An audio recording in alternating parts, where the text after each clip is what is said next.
आज का टॉपिक है चैप्टर 8 है इसका फाइनल अकाउंट्स, जिसमें एडजस्टमेंट्स भी दिए हुए हैं।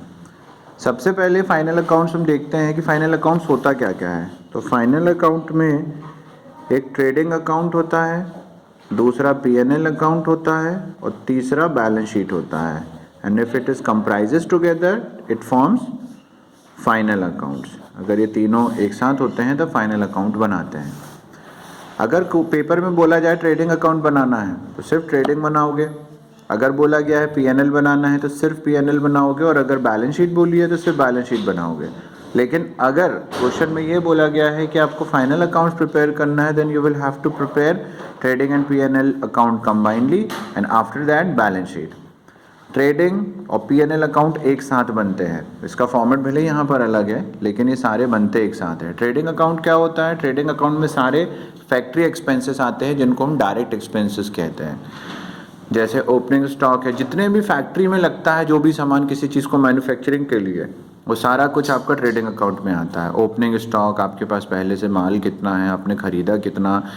रिटर्न आउटवर्ड मतलब परचेज रिटर्न, खरीदा था, वापस होने के बाद कितना बचा, मजदूरी कितनी दी आपने, किराया कितना लगा, फ्यूल मतलब ईंधन कितना लगा, मोटिव पावर, इलेक्ट्रिसिटी, ऑक्ट्राई मतलब चुंगी, नाके को बोला जाता है, इंपोर्ट ड्यूटी, किसी चीज़ को क्लियरेंस के लिए चार्जेस, डॉक चार्जेस, अगर कोई चीज़ आपने बाहर से इंपोर्ट कराई है थ्रू सी तो आपको डॉक चार्जेस देने पड़ेंगे, store consumption, royalty, manufacturing expenses, ये सब सारे जो हैं जितने भी एक्सपेंसेस हैं वो ट्रेडिंग अकाउंट में आते हैं।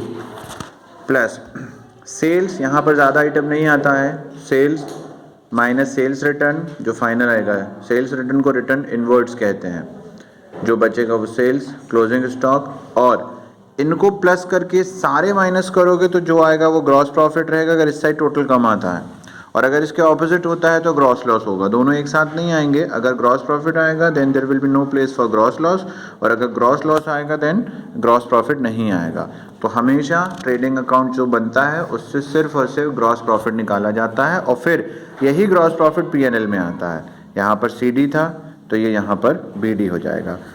ऑपोजिट साइड अगर लॉस होता तो वो लॉस यहाँ पर ट्रेडिंग में आ जाता, डेबिट में आ जाता। यहाँ पर सारे इनडायरेक्ट एक्सपेंसेस होते हैं। इनडायरेक्ट एक्सपेंसेस मतलब ऐसे एक्सपेंसेस जो ऑफिस से किए जाते हैं, जैसे सैलरीज, वेजेस यहाँ पर नहीं आएगा। जो भी आपकी आउटगोइंग है, जो पैसे आपके जा रहे हैं वो सारे आपके डेबिट साइड आएंगे, और जो भी इनकम है, जो पैसे आपके आ रहे हैं वो आपके क्रेडिट साइड आएंगे।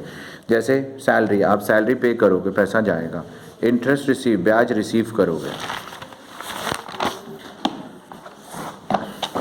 रेंट, रेट्स एंड टैक्सेस ये पे करते हो आप। Printing and stationery, postage and telegram, insurance premium, office light, repair, maintenance, ये सारी चीज़ें आप क्या करते हो, जितने भी एक्सपेंसेस है वो डेबिट साइड